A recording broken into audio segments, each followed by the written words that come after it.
Bismillahirrahmanirrahim. Assalamualaikum warahmatullahi wabarakatuh. Perkenalkan, saya Andi Dwi Rafni dengan NIM 210310053, program studi pendidikan matematika. Pada video kali ini saya akan menjelaskan beberapa materi kalkulus lanjutan untuk memenuhi tugas yang diberikan yang kedua. Nah, materi yang akan saya bahas yaitu pertama, menghitung luas daerah dengan menggunakan poligon dalam dan poligon luar. Dan yang kedua itu fungsi transenden, tetapi di sini saya hanya akan membahas mengenai fungsi trigonometri dan fungsi hiperbolik. Nah, langsung saja kita masuk ke materi pertama, yaitu poligon dalam. Pertama-tama kita ketahui dulu pengertian poligon dalam. Poligon dalam itu merupakan luas daerah dari suatu fungsi yang dibatasi dengan batas bawah dan batas atas, di mana di dalam terdapat partisi-partisi atau pembagian daerah yang ini yang diperlukan untuk menentukan luas daerah sebenarnya.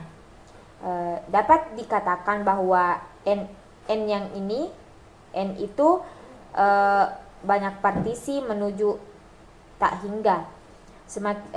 Di mana semakin banyak partisi maka semakin sedikit daerah yang terbuang, seperti yang ini, gambar yang ini, sehingga semakin besar peluang untuk mendekati luas daerah yang sebenarnya. Begitu juga sebaliknya.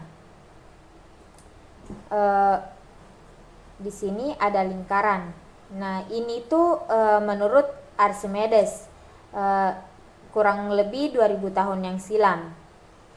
Katanya, pandang satu barisan poligon dalam, poligonnya itu berada dalam suatu lingkaran seperti gambar yang ini, yang menghampiri daerah melengkung dengan kecermatan yang semakin besar.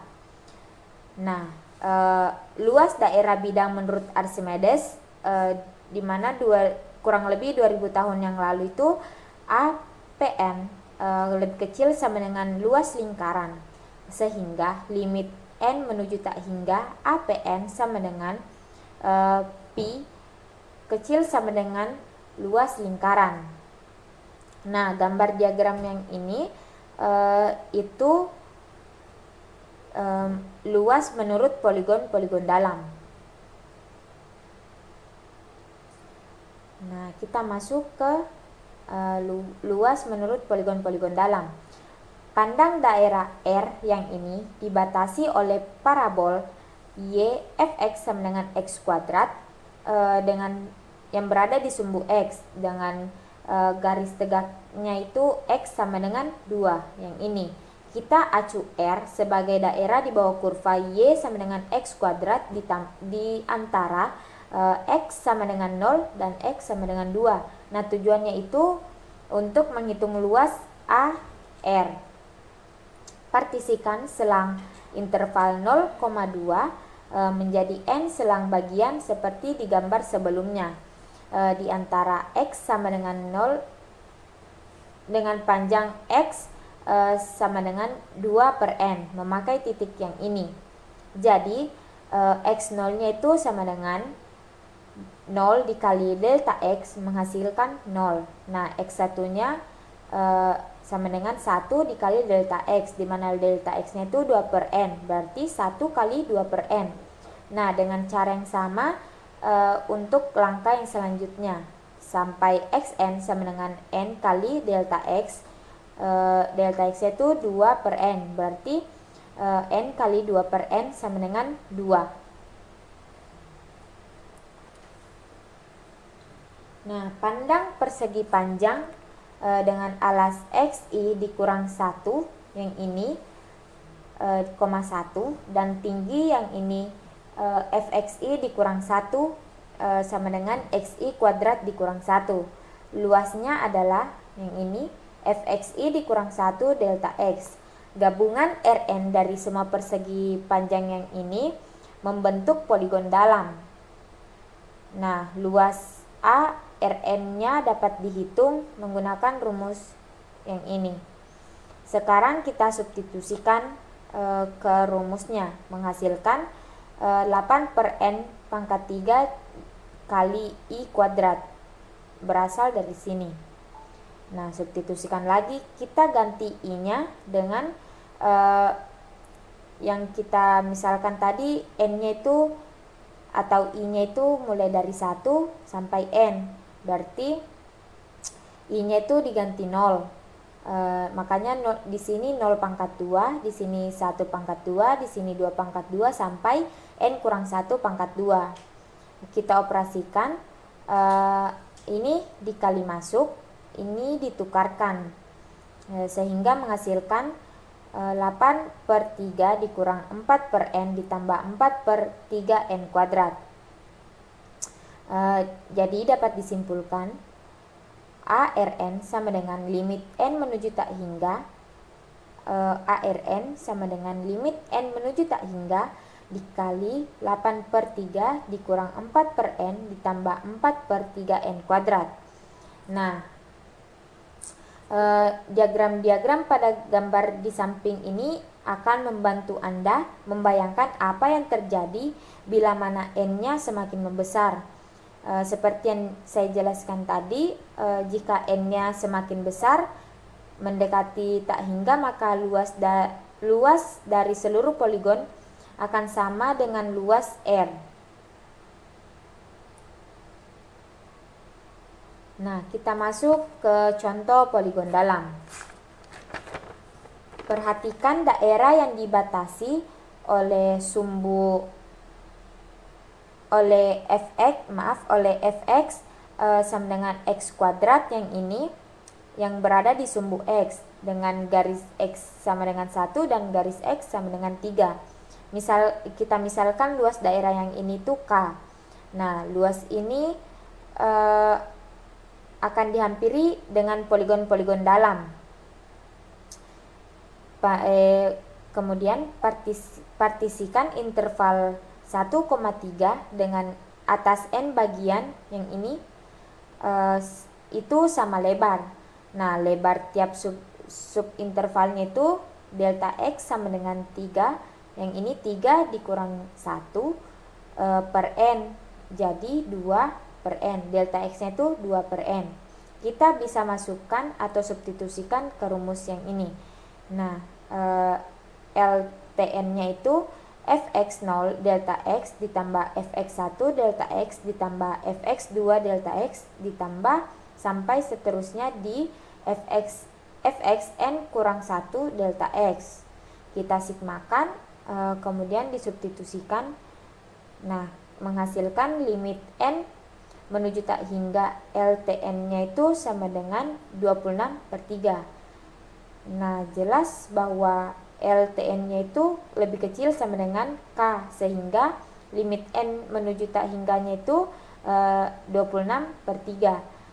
Jadi K-nya K-nya itu 26 per 3.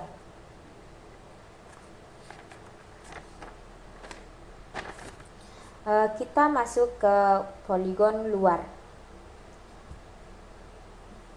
Pertama-tama kita ketahui dulu pengertian poligon luar. Itu luas daerah dari suatu fungsi yang dibatasi oleh batas bawah dan batas atas, di mana di dalam daerah tersebut itu terdapat partisi-partisi, tetapi pada poligon luar itu partisinya yang ada di dalamnya itu terhitung tidak berada sepenuhnya, tetapi ada bagian yang keluar dari daerah yang dibatasi oleh batas atas dan batas bawah, sehingga hasilnya itu akan lebih besar dari luas sebenarnya. Nah, Archimedes juga melanjutkan bahwa dengan memandang poligon-poligon luar yang dimana poligonnya itu berada di luar suatu lingkaran, di mana T1, T2, dan T3 seperti yang digambar.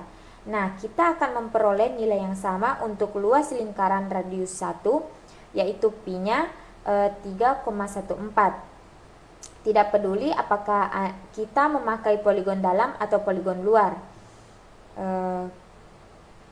Nah, kesimpulannya itu luas lingkaran dengan jar-jar 1 adalah pi, dengan pi-nya yang tadi yaitu 3,14.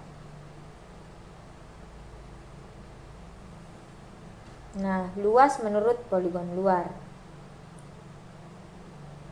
Sebenarnya untuk langkah-langkahnya itu sama dengan luas menurut poligon dalam. Hanya berbeda di sini. Yang tadi menggunakan Rn, di sini menggunakan Sn. Nah, itu yang gambar ini akan membentuk suatu poligon luar untuk daerah R. Seperti yang diperlihatkan yang di gambar yang di sini. Nah, luas daerah ASN itu dihitung secara dengan perhitungan ARN menggunakan poligon dalam. Nah, rumus untuk poligon luar itu ASN sama dengan fxi dikali delta x ditambah fx2 delta x ditambah sampai fxn dikali delta x. Kita substitusikan lagi di fx1 dikali delta x sama dengan x1 xi pangkat 2 delta x sama dengan 8 per n pangkat 3 dikali i kuadrat. Yang ini didapat di slide sebelumnya di luas menurut poligon dalam. Dioperasikan lagi menghasilkan yang ini. Nah, setelah melihat langkah-langkah luas menurut poligon dalam dan poligon luar, kita dapat simpulkan bahwa baik dengan menggunakan poligon dalam dan menggunakan poligon luar itu sudah terbukti pasti akan memberikan hasil yang sama untuk luas daerah suatu R atau luas daerah R. Kita masuk ke contoh poligon luar. Nah, perhatikan daerah yang dibatasi oleh fx sama dengan x kuadrat di sumbu x. Garis x sama dengan 1 yang ini dan garis x sama dengan 3 yang ini. Kita misalkan luasnya itu K. Luas yang ini akan dihampiri dengan poligon-poligon luar. Partisikan interval 1 yang ini 1,3 atas n bagian sama lebar. Lebar tiap intervalnya itu ini delta x sama dengan 3 yang ini dari sini dikurang 1 per n menghasilkan 2 per n. Kita substitusikan ke rumusnya. Nah, luas Rn sama dengan fxi dikali delta x ditambah fx2 dikali delta x ditambah fx3 delta x sampai fxn dikali delta x. Nah, sama dengan sigma i sama dengan 1 sampai n dikali fxi dikali delta x. Nah, fxi nya itu di pangkat 2 kemudian dikali delta x. Kemudian untuk x1 nya itu 1 dikali i delta x sama dengan 1 ditambah 2i per n pangkat 2. Nah, delta x nya kan 2 per n, jadi di sini 2 per n. Yang ini xi pangkat 2 nya didapat dari sini. Kemudian dioperasikan menghasilkan yang ini. Kemudian kesimpulannya itu limit n menuju tak hingga luas Rn sama dengan 26 per 3. Jadi jelas K lebih kecil sama dengan luas Rn, sehingga K-nya itu lebih kecil sama dengan limit n menuju tak hingga luas Rn sama dengan 26 per 3.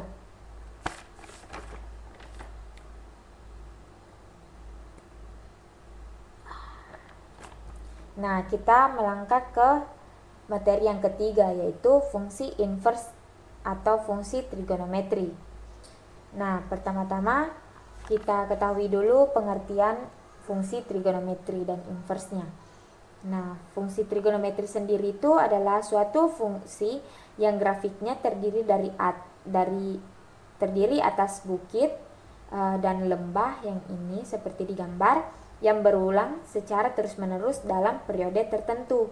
Nah, sedangkan fungsi inverse trigonometri itu adalah fungsi inverse atau kebalikan dari suatu fungsi trigonometri dengan domain yang terbatas yang digunakan untuk mencari suatu sudut dari rasio trigonometri sudut yang lain.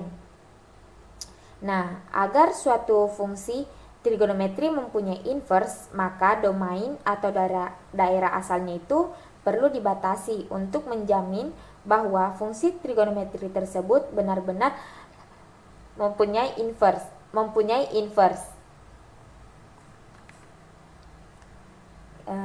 Kemudian fungsi trigonometri itu ada 6, yaitu sinus, kosinus, tangen, kosekan, sekan, dan kotangen. Pertama, kita ketahui dulu pengertian sinus. Adalah perbandingan panjang segitiga antara sisi tegak atau sisi depan sudut dengan sisi miring segitiga, sehingga rumusnya itu sisi tegak per sisi miring. Nah, kosinus sendiri dia adalah perbandingan sisi segitiga yang terletak di sudut atau yang terletak di sudut samping dengan sisi miring. Berarti rumusnya itu sisi samping per sisi miring. Nah, tangen sendiri adalah sisi siku-siku di depan sudut.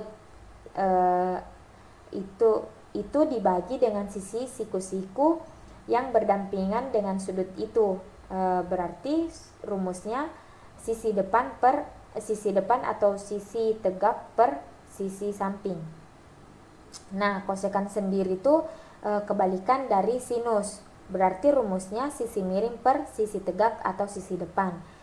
Sekan sendiri kebalikan dari kosinus. Berarti rumusnya itu sisi miring per sisi samping. Dan kotangen kebalikan dari tangen. Berarti rumusnya itu sisi samping per sisi depan. Nah, ini tuh berlaku untuk segitiga berbentuk siku-siku atau salah satu sudutnya itu membentuk sudut 90 derajat. Nah, di sini ada notasi fungsi inverse trigonometri dan pembatasan domainnya. Di sini fungsi inverse trigonometri yang pertama adalah Y sama dengan inverse sin X atau Y sama dengan arsin X. Nah, domainnya itu X lebih besar sama dengan min 1 dan X-nya itu lebih kecil sama dengan 1. Dan range atau rentangnya itu Y lebih besar sama dengan min pi per 2 dan Y lebih kecil sama dengan pi per 2. Begitu juga seterusnya. Sampai Y sama dengan inverse kosekan X atau Y ars kosekan X. Domainnya itu X lebih kecil sama dengan 1 atau X lebih besar sama dengan 1. Dan rentangnya itu Y lebih besar sama dengan min pi per 2 dan Y-nya lebih kecil sama dengan pi per 2. Di mana Y-nya itu tidak sama dengan 0. Nah, di sini ada turunan inverse trigonometri. Kita bisa lihat sendiri.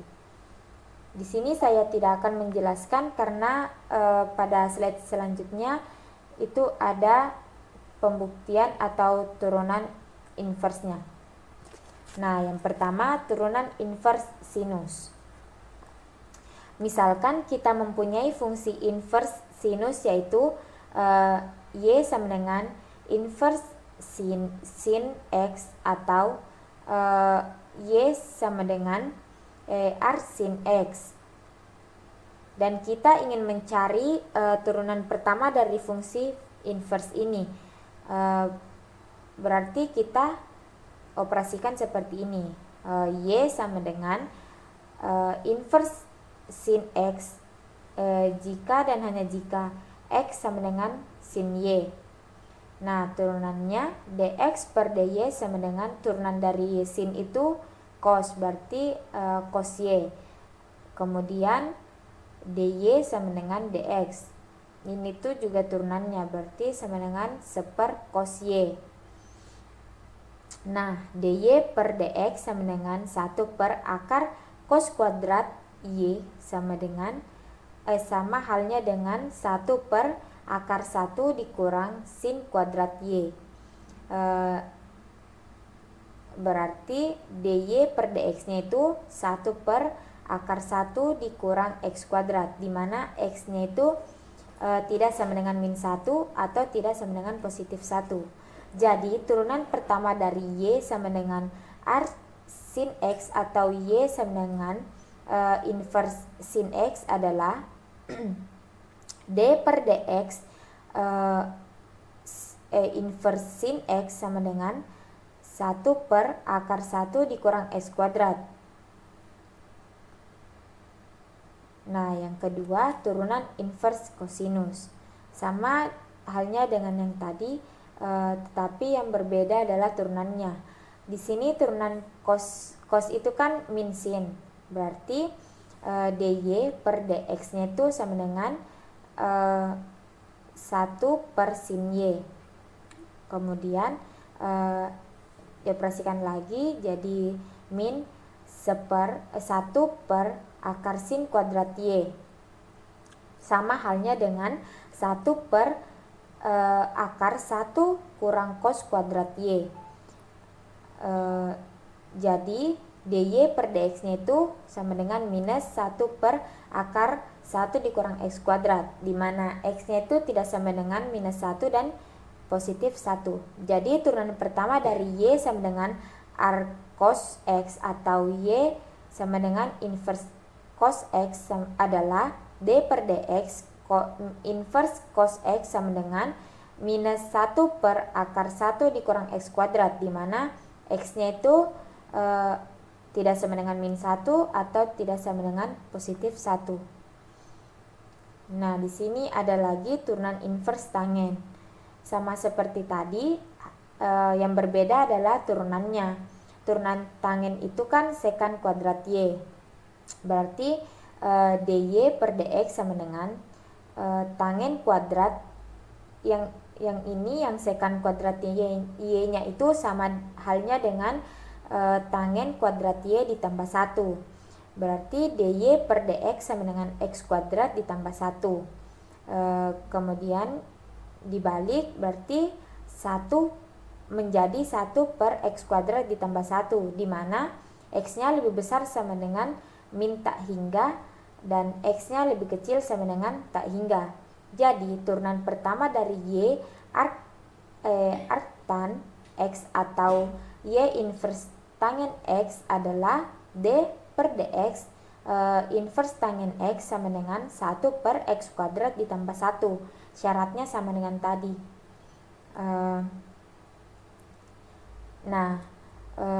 Untuk turunan inverse sekan, kosekan, dan kotangen itu silakan teman-teman kerjakan atau coret-coret sebagai latihan.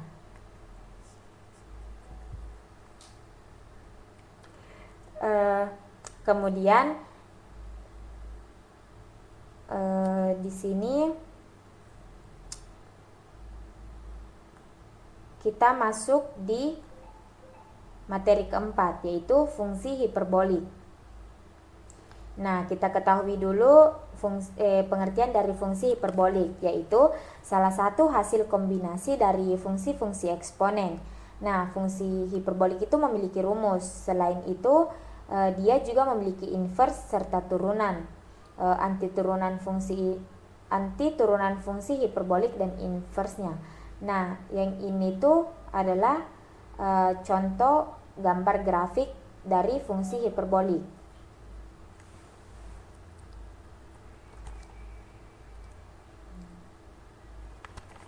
Nah, di sini ada definisi fungsi sinus, kosinus, dan tangen hiperbolik. Nah, definisi fungsi sinus itu sinus hiperbolik X sama dengan E pangkat X dikurang E pangkat minus X per 2. Nah, definisi kosinus itu cos hiperbolik X sama dengan E pangkat X ditambah E pangkat minus X per 2. Dan untuk definisi tangen hiperbolik, tangen hiperbolik X sama dengan sin hiperbolik X per cos hiperbolik X sama dengan E pangkat X dikurang E pangkat minus X per X pangkat E pangkat X ditambah E pangkat minus X. Nah, di sini juga ada definisi fungsi kosekan, yaitu kosekan hiperbolik X sama dengan seper sin hiperbolik X. Kan itu kosekan itu kebalikan atau inverse dari sinus. Makanya dia rumusnya itu berhubungan dengan sinus. Berarti 2 per E pangkat X ditambah E pangkat minus X.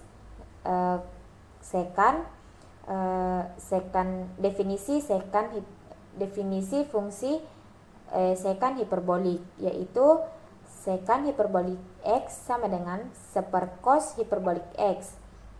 Sama seperti tadi, sekan itu kan kebalikan dari kosinus hiperbolik X. Jadi jadi rumusnya berhubungan, sehingga sekan hiperbolik X itu sama dengan 2 per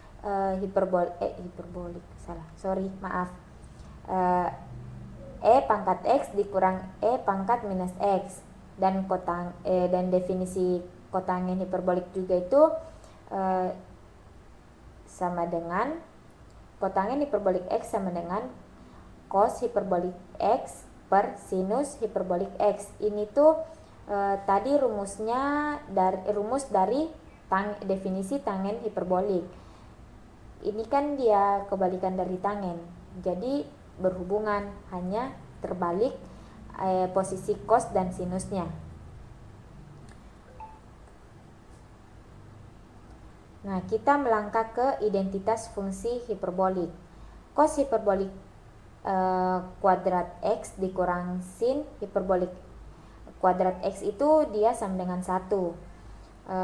Kemudian 1 dikurang tan hiperbolik kuadrat X itu sama halnya dengan sekan hiperbolik kuadrat X.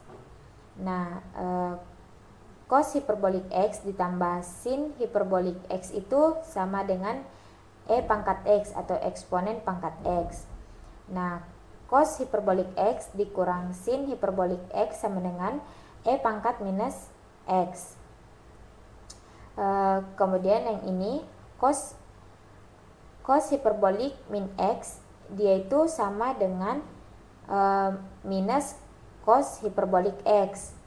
Karena ini kan dikali masuk, jadi minusnya keluar di sini. Nah, ini juga sinus hiperbolik min X-nya itu sama juga dikali masuk. Nah, untuk identitas fungsi hiperbolik lainnya teman-teman bisa lihat sendiri.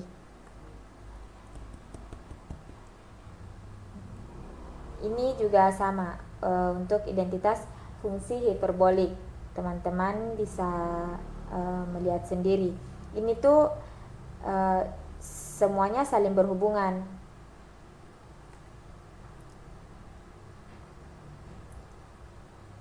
Nah, di sini ada identitas dan grafik fungsi hiperbolik.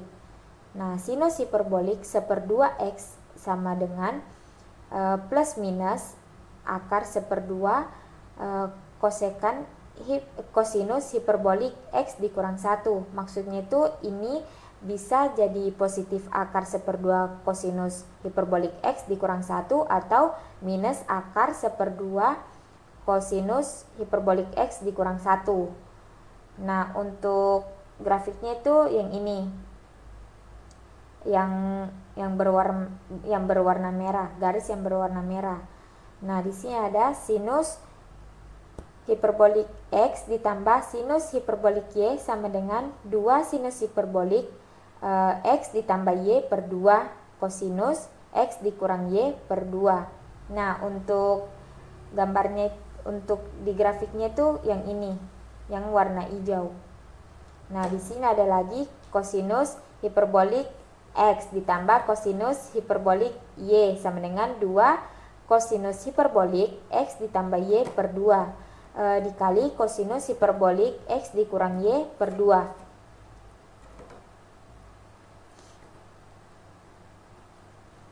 Nah, di sini ada lagi turunan dan integral fungsi hiperbolik. Yang pertama, Y sama dengan sinus hiperbolik U sama dengan Y aksen sama dengan dx E pangkat U dikurang E pangkat minus U per 2 sama dengan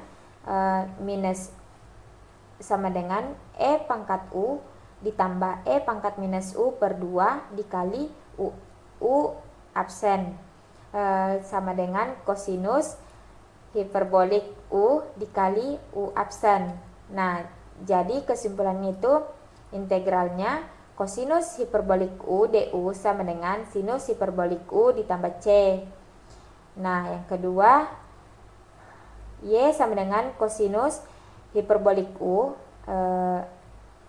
maka Y absen sama dengan dx dikali E pangkat U ditambah E pangkat minus U per 2 sama dengan E pangkat U dikurang E pangkat minus U per 2 dikali U absen sama dengan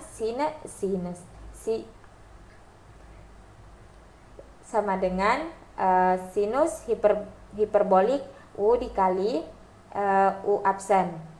Jadi integralnya itu, integral dari yang ini sinus hiperbolik U du sama dengan cos hiperbolik U ditambah C. Nah, yang ketiga, Y sama dengan tangen hiperbolik U, maka Y absen itu sama dengan dx dikali sinus hiperbolik X per kosinus hiperbolik X sama dengan E pangkat X dikurang E pangkat minus X per E pangkat X ditambah E per minus X sama dengan 2 dikali E pangkat X dikurang E pangkat minus X dikuadratkan. Jadi untuk integral sekant hiperbolik kuadrat U du itu sama dengan tangen hiperbolik U tambah C. Nah, untuk turunan dan integral sekant, kosekant, serta kotangennya itu silahkan teman-teman kerjakan atau coret-coret sebagai latihan. Baiklah, itu saja yang bisa saya sampaikan. Lebih dan kurangnya mohon dimaafkan. Wabillahi taufiq wal hidayah. Wassalamualaikum warahmatullahi wabarakatuh. Semoga materi yang saya sampaikan bisa bermanfaat bagi teman-teman sekalian. Bye bye.